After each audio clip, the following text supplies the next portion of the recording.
এই 4 মাসে আমরা কি পেলাম? 4 মাসে বাংলাদেশ একদম রসাতলে চলে গিয়েছে। আহাজারি, সুখ, কষ্ট, আমরা স্বাধীনভাবে কথা বলতে পেরেছি, আমাদেরকে এটা ভাবতে হয়নি।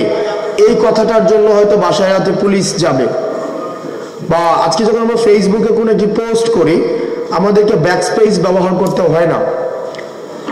আজকে দেখা যায় অধিকাংশ সময় আমাদের দেশের কিছু টকশোজীবী এই 4 মাসে আমরা কি পেলাম, 4 মাসে বাংলাদেশ একদম রসাতলে চলে গিয়েছে, আহাজারি, সুখ, কষ্ট, এগুলো সবসময় বর্ণনা করতে থাকেন। কিন্তু তারা যেভাবে আজকে সুখ প্রকাশ করেন টকশোতে, যেভাবে আহাজারি প্রকাশ করেন টকশোতে, গত 16 বছরে তাদের এই আহাজারি প্রকাশ করতে আমরা শুনিনি।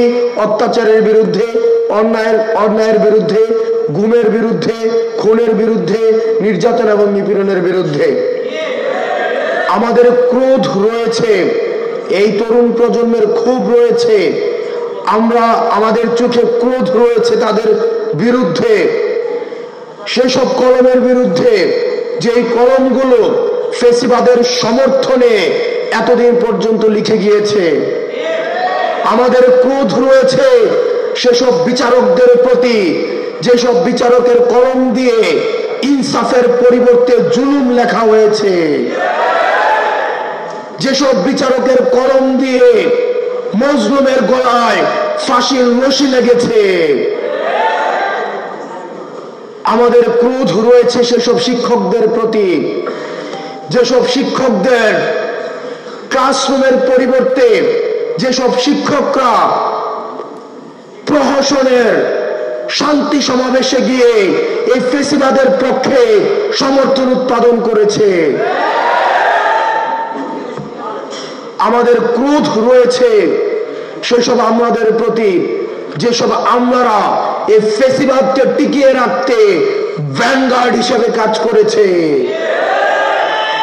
আমাদের ক্রোধ রয়েছে সেসব ব্যবসায়ীদের প্রতি, যেসব ব্যবসায়ীরা 27 July mother of terror Sheikh হাসিনার কাছে গিয়ে উন্নয়নের বায়াত নিয়ে এসেছে।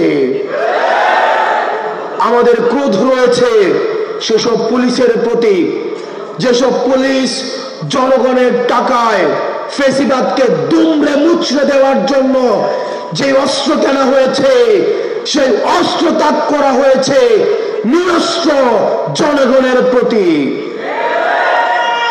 প্রিয় সহযোদ্ধা, আমাদের দায়বদ্ধতা রয়েছে, আমাদের দায়বদ্ধতা রয়েছে সেসব মায়েদের প্রতি যারা সন্তান হারা হয়েছে। আমাদের দায়বদ্ধতা রয়েছে সেই সন্তানদের প্রতি যারা এতিম হয়েছে। আমাদের দায়বদ্ধতা রয়েছে সেসব বিধবাদের প্রতি যাদের মেয়েদের রক্ত শুকিয়ে যাওয়ার পূর্বে তাদের স্বামী রাস্তার মধ্যে রক্ত দিতে হয়েছে। আমাদের 16 বছরের আঘাত, এই টকশোজীবী কিছু বুদ্ধিজীবী যারা ভারত থেকে যাদেরকে ফাইন্যান্স করা হয়, তাদের কথা শুনে আমাদেরকে ভুলে গেলে চলবে না। আমাদের এই আওয়ামী জাহিলিয়াতের অত্যাচার এবং নিপীড়ন আমাদের বারবার মনে করতে হবে।